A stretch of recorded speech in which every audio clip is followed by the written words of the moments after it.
অমর একদিন রাতে গভীর অন্ধকারে বের হয়েছে, বের হয়ে এক বাসার সামনে দাঁড়িয়েছে, দেখতেছে যে মা এবং মেয়ের মাঝে কথা চলছে। মা এবং আবার মরে গেলেন, মা এবং মেয়ে।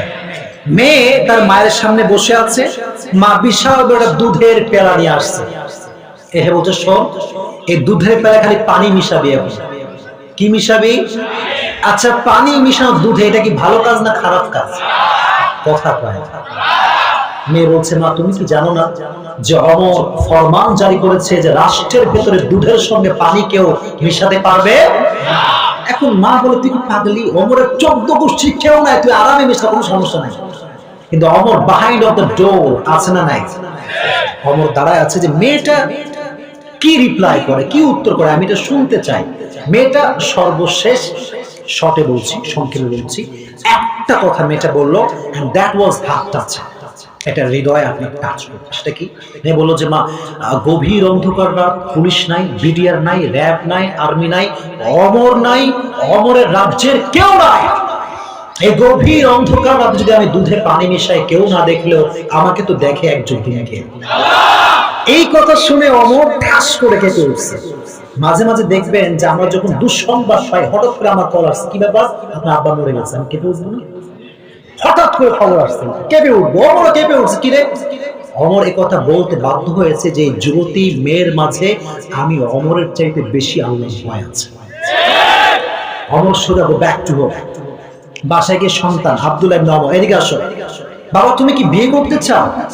তার সন্তানকে বলতেছে, আমি এই হাদিস যখন বলি আমার এই যুবকদের কথা মনে পড়ে।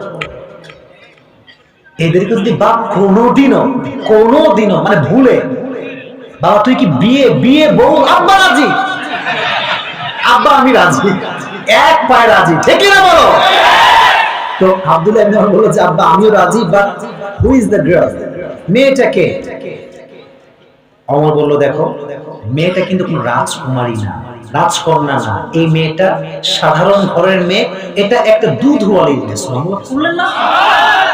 আব্দুল্লাহ ইবনে ওমর কয়, আব্বা দুধওয়ালি মেয়ের সঙ্গে আমার বিয়ে, ঠিক আছে, কোনো সমস্যা নাই, কিন্তু আব্বা কি দেখে বিয়ে দিচ্ছেন আপনি? অমর বলল, এই মেয়েটার ভিতরে সবচেয়ে দামি গুণ আছে, এটা নাম হচ্ছে আল্লাহর ভয়। সুবহানাল্লাহ। এবার একটা কথা বলেই ফেলি, অমর কি সাধারণ মানুষ না অসাধারণ মানুষ? আচ্ছা, বাংলাদেশের প্রধানমন্ত্রীর নাম কি বলেন না ভাই? She is the Prime Minister of Bangladesh, the only one country Bangladesh। কিন্তু অমর একাই একজন মানুষ, অর্ধ পৃথিবীর বাদশা, খলিফা। সম্মান কম না বেশি? অমরের মতো মানুষ নিজের ছেলেকে বিয়ে দেয় তাকওয়া রেখে, আর এখনকার বাবারা সরকারি টাকলা ছাড়া বিয়ে দিতে চায়। What is this? গাঞ্জাখোর না, আসলে আব্বাজানরা গাঞ্জাখোর পছন্দ করে না, কিছু কিছু মেয়েরা গাঞ্জাখোর পছন্দ করে। আজকে ওয়াজ দেখছ না পেজে তো? আচ্ছা, এটা সত্য কথা নয়, এখানে না এই মেয়েগুলো, অন্য না। আরে না না না, আমি মানি না, আমি বিশ্বাস করি না এটা, না। আচ্ছা শোনেন, ঝগড়া করতে আসি নাই ভাই, কথা একটাই, বিয়ের ক্ষেত্রে একটা গুণ দেখবো, গুণটার নাম তাকওয়া। গুণটার নাম কি? আর তোমরা যে এত বাস দিচ্ছ, তোমরা সুবিধা না, এরা আবার আটা সুন্দরী ছাড়া বিয়ে করতে চায় না, এবার আর কেউ ঠিক করে না। খবরদার যুবক, বিয়ে তো দূরের কথা, মুরব্বীরা রাগ করবেন না, এখনকার যুবকরা, বেশিরভাগ যুবকরা পালিয়ে বিয়ে করে। আবেগে পড়ে করলা কাজটা, যে বাপ মা আজীবন তোমার লালন পালন করলো, মূল্যায়ন করলো না। শোনো, যেই মেয়ের রূপ দেখে আজকে বিয়ে করলো না, কোর্ট ম্যারেজ, পালিয়ে বিয়ে করলা, লিখে রাখো, আগামীকাল ওই সুন্দরী রূপটা কাল নাগিনীর রূপ হয়ে যাবে।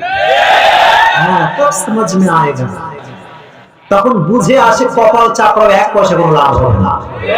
এজন্য সময় থাকতে আমরা বিয়েতে একটা গুণ ঢুকাবো, গুণটার নাম কি? আর আমাদের সবাইকে তুমি আল্লাহর ভয় নিয়ে চলার তৌফিক দিও, বলো আমিন। আমাদের সব জায়গায় তুমি তোমার যে ভয়টা রাখা দরকার, এই ভয়টা রাখার তৌফিক দিও, সবাই বলো আমিন। দুটো হাত তুলেন সবাই, তাকবীর দেন, লিল্লাহি তাকবীর। লিল্লাহি তাকবীর। ভাই রাত মনে হয় বেশি হয়ে গেছে তাই না? আর যদি বলে তাহলে শেষ করে দিতে হবে ভাই। আমরা চলবে তো ইনশাআল্লাহ? ওদিকে দুই একজন লোক উঠলো কেন? না, যদি উঠে যায় তাহলে বুঝবো আর্জেন্টিনার সাপোর্টার তারা। আজকে রাত ভাড়াছে না, খবরদার কেউ উঠবেন না, এটা বেঈমানি হবে। দোয়া না করে কেউ যাবেন না, ঠিক আছে ইনশাআল্লাহ? 2 নাম্বার মেসেজ ছিল ওরা তামুতুন্না ইল্লা ওয়া আনতুম মুসলিমুন। মরতে যেহেতু হবে, মৃত্যু যেহেতু বরণ করতেই হবে, প্রকৃত পক্ষের মুসলমান না হয়ে কবরে যাওয়া যাবে না। আচ্ছা বলেন তো, আমাদের সবাইকে মরতে হবে কি হবে না? কুল্লু নাফসি, everyone has to take the test of death. প্রতিটা মানুষকেই মৃত্যুর শ্বাস গ্রহণ করাবে একজন, তিনি কে? قل إن الموت الذي تفرون منه فإنه ملاقيكم. তোমরা যদি কেউ মৃত্যুর থেকে পালাতে চাও, পালানো সম্ভব নয়, মৃত্যু দিয়ে তোমাকে পাকড়াও করবে একজন, তিনি কে? আল্লাহ আপনাকে পাকড়াও করবেই করবে একদিন, এখানে কোনো সন্দেহ নাই। বাকি প্রকৃত পক্ষের মুসলিম হয়ে মরতে হবে। প্রকৃত পক্ষের মুসলিম হয়ে মারা গিয়েছে সাহাবায়ে কেরাম, প্রকৃত পক্ষের মুসলিম হয়ে মারা গিয়েছে আমাদের বিশ্বনবী মুহাম্মদুর রাসূলুল্লাহ সাল্লাল্লাহু আলাইহি ওয়াসাল্লাম। প্রকৃত পক্ষের মুসলিম হয়ে মারা গিয়েছেন মা ফাতিমা রাদিয়াল্লাহু তাআলা আনহা। সুবহানাল্লাহ পড়লেন না? ফাতিমা যেদিন মারা যাবেন ভোরবেলা আলী রাদিয়াল্লাহু তাআলা আনহু বাসায় এসেছেন। বাসায় এসে দেখেন যে মা ফাতিমা চুপচাপ বসে আছে, চোখ দিয়ে অঝরে পানি ঝরছে, চোখ দিয়ে পানি আর পানি। আলী এসে অবাক হয়ে গেল, কি ব্যাপার ফাতিমা, তোমার চোখে পানি কেন? পাশে আটা বেলার সব রাখা আছে, আটা রাখা আছে, রুটি বেলবে সব ইন্তজাম করা আছে, কিন্তু ফাতেমার চোখ ভিজিয়ে কান্না করছে, অস্থির, খুবই অস্থির। আলীও অস্থির, কি ব্যাপার, আমার বউটা তো কান্না করে কেন?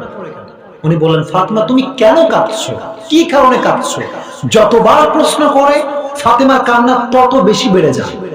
লাস্টে আলী বলল, তোমাকে আমি আল্লাহর ওয়াস্তা দিচ্ছি, আল্লাহর ওয়াস্তে আমাকে বলো তোমার কি হয়েছে। ফাতেমা বলল, শোনো আমার স্বামী, আজকে ভোর রাত্রে, শেষ রাত্রে একটা স্বপ্ন দেখেছি। কি দেখেছি বলেন না, কি দেখেছি ভাই? স্বপ্নে কি দেখেছো, তুমি কাঁদছো কেন? ফাতেমা ডাক দিয়ে বলে, আলী শোনো, স্বপ্নে আমি দেখলাম আমার আব্বাজান প্যারা হাবিব সাল্লাল্লাহু আলাইহি ওয়াসাল্লাম কি যেন খুঁজছেন, এমন করে হাতিয়ে হাতিয়ে খুঁজছেন। আমি বললাম, আব্বাজান আপনি কি খোঁজেন? আব্বাজান মুচকি হাসি দিয়ে বলল, ফাতেমা আমি তো তোমারই খুঁজতেছি, সুবহানাল্লাহ, তোমাকেই খুঁজতেছি আমি, তুমি কোথায় ছিলা?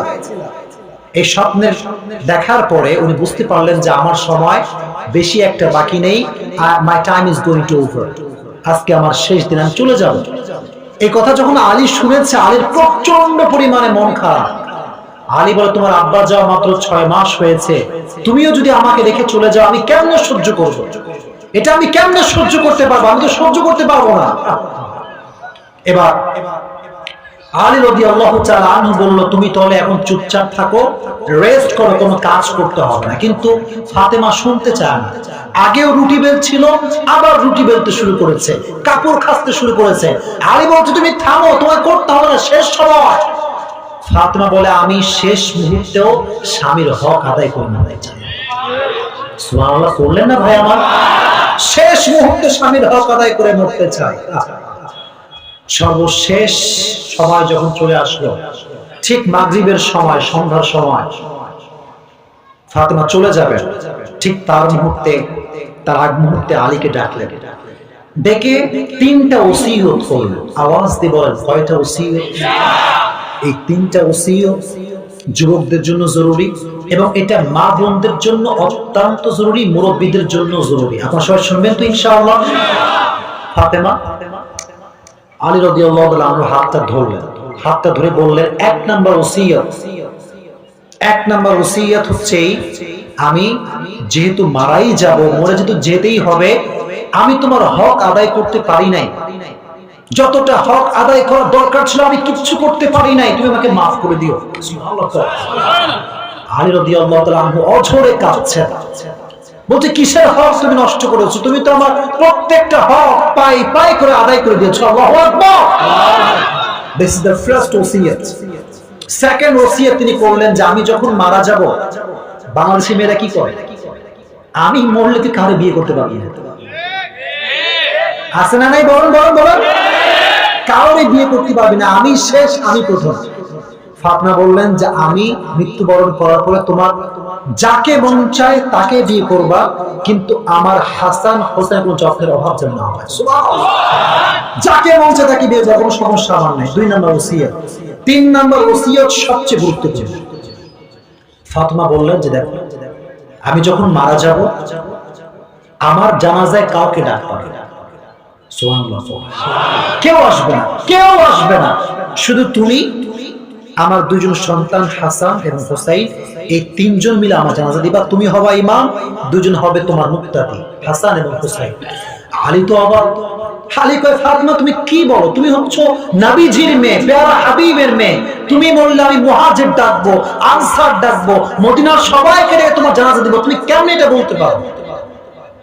ফাতেমা বললেন যে শোনো, আমার আব্বা আমাকে সর্বশেষ এটাই বলেছেন যে ফাতেমা যতদিন আছো পর্দায় বেঁচে থাকবে, পর্দার বাইরে যাবা না। এবং আমি আমার এই হায়াতের প্রত্যেকটা মুহূর্তে এমন ভাবে কাটিয়েছি কোন পুরুষ আমার অঙ্গ প্রত্যঙ্গ কিছু দেখে নাই। সুবহানাল্লাহ। তো আমি যখন মারা যাব আজকে, তুমি কাউকে দেখো না, কারণ যখন কাউকে ডাকবা মানুষ পেছনে দাঁড়াবে, আমার লাশটা সামনে, মানুষ বলবে এই দেখ রসুলের মেয়ের শরীরের দেহটা এত লম্বা ছিল, সে মোটা ছিল, সে চিকন ছিল, তার দেহটা লম্বা খাটো ছিল। এই যে কমেন্ট করবে মানুষ, মন্তব্য করবে আমার দেহ নিয়ে, এটা আমি ফাতেমা সহ্য করতে পারবো না, আমি সহ্য করতে পারবো না, কাউকে ডেকো না। ফাতেমার কত টেনশন যে মৃত্যুর পর কেউ আমার লম্বা সাইজ বুঝতে না পারে। আর আজকালকার মেয়েরা ইচ্ছা করে ফেসবুকের প্রোফাইল বাজে ড্রেস পরে আপলোড করে। এই লজ্জা কোথায় গেল? কোথায় সেই ফাতেমার সতীত্ব? কোথায় সেই ফাতেমার চরিত্র? আর কোথায় আজকে ডিজিটাল যুগের মেয়েদের চরিত্র? শেষ হয়ে সমাজ আছে। আল্লাহ মা বোনদেরকে পর্দা করার তৌফিক দান করুন। যখন ফাতেমা মারা গেলেন, কথা কি বোঝা যায়? বুঝতে কোনো সমস্যা হচ্ছে আপনার? ওসিয়ত অনুযায়ী কাউকে ডাকলেন না, চুপচাপ জানাজা দিলেন, যেখানে শুধুমাত্র ইমাম আলী এবং মুক্তাদি হচ্ছে হাসান এবং হোসেন, 3 জন, আর কেউ নাই। কিন্তু ভাই জানাজার যে খাটলিটা, খাটলির কয় পা হয় বললেন না? যে 1 পা ধরছে আলী, 1 পা ধরছে হাসান, আর 1 পা ধরছে হোসেন, আর 1 পা খালি। কে ধরবে? কেউ আসে না, কাউকে জানো নিষেধ ওসিয়ত করে গিয়েছে। হঠাৎ করে আবু যর গেফারি দৌড় দিয়ে আসছে। আলী দেখে ভয় পেয়ে গেছে, কিরে আমার বউ তো বলেছে কেউ জানবে না, আবু যর গেফারি কই থেকে আসলো? ভয় পেয়ে গেছে। আবু যর গেফারি বলে তোমরা ভয় পেও না, আল্লাহ নিজে আমাকে পাঠিয়েছে, ভয়ের কোনো কারণ নেই, আমি আল্লাহর পক্ষ থেকে আসছি, খাটিয়া ধরেছি। যখন লাশটা রাখবে কবরের ভেতরে, মানে কবর খনন করছে, আলী অঝরে কাঁদতেছে, হাসান কাঁদে, হোসাইন কাঁদে, সবাই কাঁদে। আলী হচ্ছেন আসাদুল্লাহি আল গালিব, আল্লাহর সিংহ যাকে বলা হয়, আল্লাহর বাপ। শুধুমাত্র এতটুকু নয়, আলী হচ্ছে জান্নাতের সুসংবাদ প্রাপ্ত একজন সাহাবী। হাসান এবং হোসেনকে খুতবায় আমরা পড়ি, আল হাসান ওয়াল হুসাইন সাইয়্যিদা শাবাবি আহলিল জান্নাহ। হাসান এবং হোসেন সাধারণ কোনো যুবক নয়, জান্নাতের সমস্ত যুবকদের সর্দারের নাম হচ্ছে হাসান এবং হোসেন। আল্লাহু আকবার। আর ফাতেমাকে সাইয়্যিদাতুন নিসাই আহলিল জান্নাহ, সমস্ত নারীদের সর্দারের নাম হচ্ছে ফাতেমা। এটা দেখে আবু যর গেফারির মাথায় একটা জোশ চলে আসছে যে আজকে তো কবর কোনো সাধারণ নারীর হচ্ছে না। সঙ্গে সঙ্গে আবু যর গেফারি উচ্চ কণ্ঠে কবরকে বলছে, ইয়া কবর আতাদরুনাল কবর আতাদরুনাল কবর মান হাদিহিল মারআ। কবর তুমি কি জানো এটা কে? তুমি কি জানো এই মেয়েটা কে? হাদিহিল মারআ যাওজাতু আলী ওয়া বিনতু মুহাম্মদ ওয়া উম্মুল হাসানাইন। এটা সাধারণ কোনো মেয়ে নয়, এটা আলীর স্ত্রী, জান্নাতের সুসংবাদ প্রাপ্ত সাহাবী, এটা বিশ্ব নবীর মেয়ে, এটা হাসান এবং হোসাইনের মা। ব্যবহার যেন খারাপ না হয়। ব্যবহার যেন খারাপ না হয় এভাবে চিল্লাচ্ছে আর আওয়াজ দিয়ে বলছে। হঠাৎ করে কবরের ভিতর থেকে গায়েব থেকে একটা আওয়াজ আসছে। কবর বলছে, ইয়া আবা যার গফারি হাদাল কবর লাইসা বাইতু নাসাবিন ওয়ালা হাসাবিন। হে আবু যার গফারি, এটা কবর, এটা বংশ পরিচয় চলে না, এটাতে খ্যাতি চলে না, নাম মর্যাদা চলে না। এখানে সেই ব্যক্তি জান্নাত পাবে যার ভালো আমল হবে। ঠিক কি না? এখানে বংশের কোন পরিচয় চলবে না। হাদাল কবর লাইসা বাইতু নাসাবিন ওয়ালা হাসাবিন, বংশ মর্যাদা নয়, এখানে ব্যক্তিগত ফ্যামিলিগত মর্যাদা নয়। এখানে যার ভালো আমল হবে তার জন্য জান্নাতের ফয়সালা করে দিবে একজন, তিনি কে? হ্যাঁ, যুবক ভাইরা, প্রকৃতপক্ষে মুসলিম হয়ে মরতে হবে। প্রত্যেকটা মুহূর্ত নিজেকে আমলে রাখতে হবে। রাজি আছেন তো ইনশাআল্লাহ? কেমনে আমল রাখবেন শিখাই দিয়েছে। সকলে আমার সঙ্গে মনোযোগ দিয়ে শুনবেন। এই যে আমরা এখন ওয়াজ শুনছি না, আবার বাসায় ফিরে যাব না হেঁটে হেঁটে? মুরব্বীরাও যাবে, যুবকরাও যাবে, হেঁটে হেঁটে যাবে। কেউ কেউ আছে কি করবে জানেন? আমি বলে দিচ্ছি, অগ্রিম বলছি, ভবিষ্যৎবাণী না, এটা আমাদের এক্সপিরিয়েন্স বলে। যাওয়ার সময় বলবে, কেউ বলবে ওয়াজটা খুব সুন্দর হয়েছে, আবার কেউ বলবে না এই ওয়াজ কি চলে, গীবত করতে করতে বাসায় ফিরে যাবে। আপনারা এগুলো করবেন না। যাওয়ার সময় মনে প্রাণে 4টা জিকির করবেন। সকলে আমার সঙ্গে পড়েন সুবহানাল্লাহ। আপনারা পড়েন না কেন ভাই? পড়েন না সুবহানাল্লাহ। সকলে পড়েন আলহামদুলিল্লাহ। সকলে আওয়াজ দিয়ে পড়েন লা ইলাহা ইল্লাল্লাহ। সকলে আওয়াজ দিয়ে পড়েন আল্লাহু আকবার। আফদলুয যিকর, হাদিসে এসেছে এটা সবচেয়ে উত্তম জিকির। এজন্য যখনই ফ্রি আছেন বেশি বেশি জিকির করবেন একজনের, তিনি কে? আলা বিযিকরিল্লাহি তাতমাইন্নুল কুলুব। মনের প্রশান্তি খুঁজে পেতে চাও, জিকির করো, আল্লাহ নিজেই তোমার কলিজা ঠান্ডা করে দিবে। যুবক ভাইরা, ফ্রি হলে ফেজলাম করা যাবে না, মেসি নেইমার করা যাবে না। আল্লাহর জিকির যে করবে সে মনের প্রশান্তি খুঁজে পাবে। ঠিক কিনা বলেন? আমাদের সবাইকে বেশি বেশি জিকির করার তৌফিক দান করুন। সকলে পড়ে আমিন। 2 নাম্বার মেসেজ, মরতে যেহেতু হবে, প্রকৃতপক্ষে মুসলমান না হয়ে কবরে যাওয়া যাবে না। আচ্ছা, লাস্ট একটা কথা বলতে চাই, আপনারা সবাই শুনবেন তো ইনশাআল্লাহ? বলেছিলাম মা ফাতেমার কথা, উনি কি প্রকৃতপক্ষে মুসলমান হয়ে কবরে গেছেন কি জানেন? গেছেন। এবং আসেন এবার ওনার বাবার কথা বলি, নবী মুহাম্মদুর রাসূলুল্লাহ সাল্লাল্লাহু, দুরূদ শরীফটা এত স্লো বললে হবে? সাল্লাল্লাহু আলাইহি ওয়াসাল্লাম। আমার নবীজি যখন মৃত্যুবরণ করবেন, দেখেন নবীজি কেমন ভাবে মারা গিয়েছেন। নবীজির ইন্তেকালের পূর্বে নবীজি প্রচন্ড পরিমাণে জ্বর, এত জ্বর যে নবীজির কপালটা লাল হয়ে গিয়েছে। নবীজি জ্বরে একবার একাত হয়, একবার ওকাত হয়, প্রচন্ড পরিমাণে নবীজির জ্বর। যেদিন নবীজি মারা যাবেন, সাহাবা একরামরা কান্না করছে, নবীজির জামাতারা কান্না করছে, নবীজির স্ত্রীরা সবাই কান্না করছে। সবচেয়ে বেশি যেই মেয়েটি কান্না করছে সেই মেয়েটার নাম হচ্ছে ফাতেমা। মেয়েটার নাম কি? সবচেয়ে বেশি কান্না করছে। নবীজি যখন জ্ঞানে ফিরলেন, চোখটা খুললেন, ঝাপসা, বেশি একটা দেখতে পাচ্ছেন নবীজি, এত জ্বর। দেখলেন যে কোনার ভিতরে আমার কলিজার টুকরা মেয়েটা সবচেয়ে বেশি কান্না করছে। উনি ডাকলেন যে ফাতেমা এদিকে আসো। বললো তোমার কানটা আমার মুখের কাছে নিয়ে আসো। কানটা যখন মুখের কাছে নিয়ে আসছে, নবীজি কি যেন বললেন ফিসির ফিসির করে, ফাতেমার কান্নাটা মুচকি হাসি দিয়ে পরিবর্তন হয়ে গেল। দূর থেকে আম্মা যেন আয়েশা দেখছেন, কি ব্যাপার ফাতেমার কান্না থেমে গেল কেন? ফাতেমাকে ডাকলো, ফাতেমা কি ব্যাপার, তোমার কান্না থামলো কেন? তুমি না একটু প্রচুর কান্না করছিলা। ফাতেমা বলে যে আমার আব্বা এমন কথা বলেছে, আমার সমস্ত দুঃখ কষ্ট হালকা হয়ে গিয়েছে। কি বলেছে তোমার আব্বা বলো?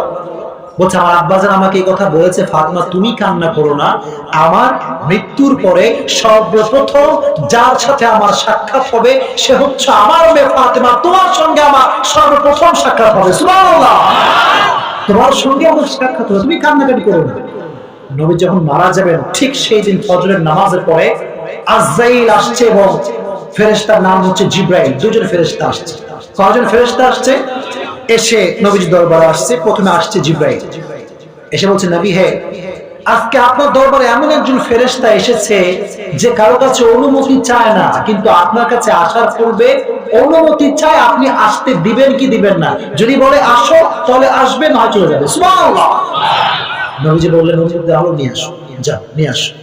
মালাকুল মউত আসলো, প্র্যাকটিক্যালি দেখাচ্ছে অভিনয় করে। দেখেন নবীজি এসেই কি হয়েছে, আহা তোমার মোবাইলটা নামাও না, দরকার নাই, সাইড হও, তোমরা দেখতে পাচ্ছেন সাইড হও, আমরা শেষের দিকে আছি, এখন বিশৃঙ্খলা করলে হবে না, প্লিজ আপনারা দাঁড়ায় থাকেন।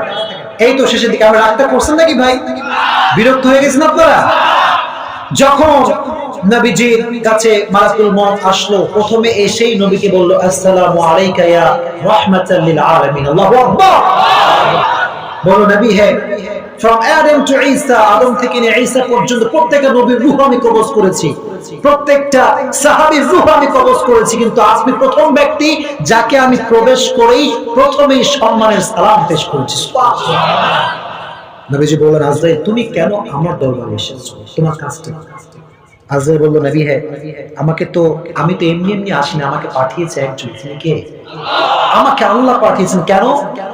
নবী আল্লাহ আমাকে পাঠিয়েছেন আপনার রূহ কবজ করবার জন্য, বাট আপনার অনুমতি আমি চাই, যদি আপনি অনুমতি দেন তবে রূহ কবজ করব, না হয় আপনাকে নেওয়া ছাড়াই আমি আজরাইল আল্লাহর কাছে ফিরে যাব। কি কথা, মৃত্যু অনুমতি চায় যে আমি আসবো কি আসবো না। সেদিন আমি তারিক জামিলের বয়ান শুনলাম, আমার খুব পছন্দের মানুষ, উনি বলছিলেন যে जहां मौत भी पूछ कर आती है उस हस्ती से प्यार ना करे तो किससे प्यार करे। যেখানে মৃত্যুটা অনুমতি চেয়ে আসে, তাকে না ভালোবাসলে আমি মেসি এবং নেইমারকে কেমন করে ভালোবাসতে পারি? আমার ভালোবাসা হচ্ছে নবী মুহাম্মদুর রাসূলুল্লাহ সাল্লাল্লাহু আলাইহি ওয়াসাল্লাম। নবী যখন মারা যাবেন এক্স্যাক্টলি তার পূর্ব মুহূর্তে তার যে স্ত্রী ছিল আয়েশা রাদিয়াল্লাহু তাআলা আনহা, তাকে ডাকলেন, ডেকে বললেন হে আয়েশা, তোমাকে যে আমি অনেকগুলো স্বর্ণের টুকরা দিয়েছিলাম, কয়েক টুকরা স্বর্ণ, সেগুলো কোথায়, কোথায় রেখেছো স্বর্ণগুলো? আয়েশা বললেন নবী হে, অনেক যত্ন করে সুন্দর করে রেখে দিয়েছি। নবীজি বললেন যাও নিয়ে আসো, এক্ষুনি এই মুহূর্তে সবগুলো সৎকার করে দাও। পরে সৎকার করে দাও। আয়েশা বলল রাসূল এগুলো সৎকার কেন করবে, থাক না এগুলো। রাসূল বললেন আয়েশা, আমি রবের কাছে এমন অবস্থায় যেতে চাই না যে অবস্থা আমি কয়েক টুকরা স্বর্ণের মালিক। আল্লাহু আকবার। আমি এরকম ভাবে মরতেই চাই না, সব সৎকার করে দাও। ওমরে ফারুক একদিন রাসূলের ঘরে আসতেন, একটা কুঠির ঘর, আমাদের ঘর তো বিশাল শান শৌকতের ঘর, নবীজির ছোট্ট একটা কুঠির ঘর। যখন আসছে ওমর এসে দেখে কি রে, নবীজির ঘরে কোনো খাট নাই, পালং নাই, কোনো খেতা নাই, কোনো বালিশ নাই, কোনো প্রকার কোনো বিশাল বড় জাজিম নাই, ল্যাপ নাই। নবীজি চাটাই ছিলেন, চাটাই চাটাই চাটা ধারালো হানা চাটাই। নবীজি চাটায়ে শুয়ে আছেন, আর চাটায়ের ভারে নবীজির পুরো এই পিঠটা লাল হয়ে গেছে। ওমর এসে, বাচ্চারা কান্না করে না, বাচ্চারা, ওমর বাচ্চার মতো হাওমাও করে কান্না শুরু করছে। রাসূল বললেন ওমর তুমি কাঁদো কেন? ওমর কি হয়েছে, কি হয়েছে? ইয়া রাসূলুল্লাহ, আপনি সাইয়্যিদুল কাউনাইন, সাইয়্যিদুল মুরসালিন, গোটা বিশ্বের মানবতার মুক্তির দূত আপনি, আপনার ঘরে একটা কোল বালিশ নাই, খাতা নাই, ল্যাপ নাই, বিশাল বড় খাট নেই। নবী আমাকে একটা অনুমতি দেন, আমি খাট নিয়ে আসি, কম্বল নিয়ে আসি, ল্যাপ নিয়ে আসি, একটা অনুমতি দেন নবী আমাকে। নবীজি বললেন ওমর, দুনিয়াতে আমি শান্তি করবার জন্য আসিনি। সুবহানাল্লাহ পড়ে। আমি যদি আল্লাহকে বলি আল্লাহ উহুদ পাহাড়কে স্বর্ণ বানিয়ে দাও, আমার রব সঙ্গে সঙ্গে পুরো উহুদ পাহাড়কে স্বর্ণ বানিয়ে দিবে। আল্লাহু আকবার। দুনিয়াতে আমি শান্তি করবার জন্য আসি নাই। নবী যখন মারা যাবেন ঠিক তার মুহূর্তে একটা শব্দ বললেন, শব্দের নাম হচ্ছে আসসালাহ। বলেন কি বলছে নবী? ওমা মালাকাত আইমানুকুম, উম্মতের নামাজ ছেড়ে দিও এবং তোমাদের যে গোলাম বান্দি আছে এদের সঙ্গে খারাপ ব্যবহার করা যাবে না। এজন্য প্রিয় ভাইরা, আজকের শিক্ষা আসলে রাত হয়ে গেছে, বুঝতে পারতেছি। এই দেখেন 12টা বেজে গিয়েছে। না ঠিক আছে, আমি বলি আসলে শীতকাল তো খুব ঠান্ডা লাগতেছে, আপনাদের বুঝতে পারতেছি ব্যাপারটা, কোনো সমস্যা নাই না। আসলে ব্যাপারটা কি জানেন ভাই, কিছু কিছু লোক আসে শুধু চেহারা দেখার জন্য, লক্ষণের জন্য আসে না। এটা চেহারা দেখা গেলে বাসায় চলে যায়, তো যখন তারা চলে যায় আমাদের মনটা ভেঙে দিয়ে চলে যায়, ঠিক কিনা বলেন? তো আমরা চাই না যে আমরা তাকে অসন্তুষ্ট করি। বাকি আমাদের কথা একটাই, আমি বলেছি দুটি কথা, বলেন কয়টি কথা? আওয়াজ নেই, এই তো শেষ, বলো না কয়টা কথা? এক নাম্বার, হৃদয়ে ভয় থাকতে হবে একজনের, তিনি কে? দুই নাম্বার, যেহেতু মরতেই হবে, প্রকৃত পক্ষের মুসলিম না হয়ে কবরে যাওয়া। আমি লাস্ট একটা চ্যাপ্টার নিয়ে কথা বলবো, তারপরে দোয়া করবো। আপনারা সবাই থাকবেন তো ইনশাআল্লাহ? দেখেন আমাদের মৃত্যুটা কেমন করে আসবে, নামাজি বান্দার মৃত্যু কেমন হবে, বেনামাজি বান্দার মৃত্যু কেমন হবে, যুবকের মৃত্যু কেমন হবে, মুরব্বীর মৃত্যু কেমন হবে, এটা সুন্নাহ থেকে কোরআন থেকে জানা দরকারটা আছে না নাই? মৃত্যুর সময় যখন চলে আসবে, এই দেখেন কিছু ক্যামেরা লাইভ চলছে, লাইভ ফেসবুক লাইভ, বোঝেন না আপনারা? সরাসরি সম্প্রচার।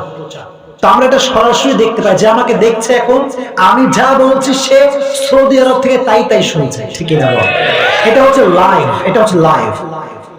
তো মালাকুল মউত যখন সামনে এসে দাঁড়াবে, আমরা যখন ফেসবুকে লাইভ দেখতে পাই, প্রত্যেকটা বান্দার তেমন ভাবে মালাকুল মউতকে লাইভ দেখতে পাবে। আল্লাহু আকবার।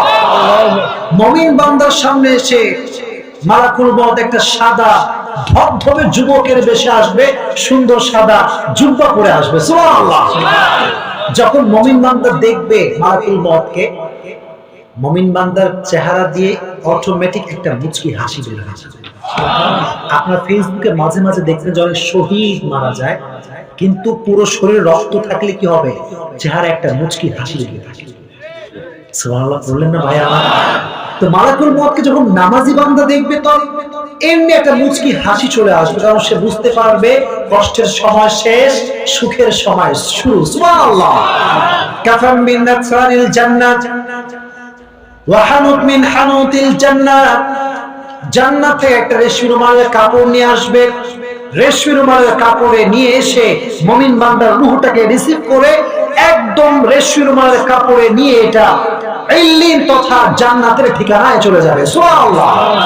এটা হচ্ছে মুমিন বান্দার মৃত্যু। এবার আসেন যারা নামাজ আমরা পড়ি না, তাদের মৃত্যুটা কেমন করে যাবে?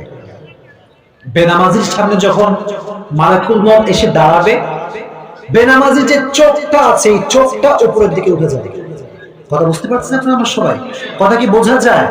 এই চোখটা উপরে উঠে যাবে। আপনারা দেখবেন মেডিকেলে অনেক মানুষ মারা যায়, তাদের এই সাইড দিয়ে সাদা সাদা ফেনা বের হয়, দেখছেন?